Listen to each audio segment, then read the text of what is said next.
Welcome to Not Milk Never Milk. Subscribe if you're lactose intolerant. In this video, I will explain how to sync a Wii controller. First, find the small red sync button on the front of your Wii console, usually behind a small flap. Next, open the battery cover on your Wii remote to reveal another red sync button. Press the console's sync button once, then immediately press the remote's sync button. The player indicator lights on the remote will flash and then stay lit, confirming a successful connection. This process typically takes only a few seconds. If your remote isn't syncing, don't worry, it's often a simple fix.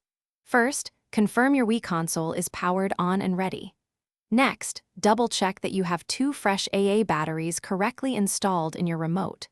Sometimes, simply moving closer to the console can resolve minor interference issues.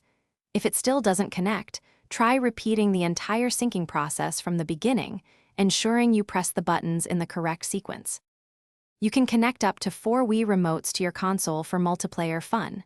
To do this, simply repeat the initial syncing process for each additional remote, one by one. After each successful sync, one of the 4-player indicator lights on the bottom of the remote will illuminate, showing its assigned player number. Remember to ensure everyone has enough space to play comfortably and safely. To keep your Wii experience smooth, here are a few extra tips. Always power down your console when you're finished playing. This saves energy and battery life.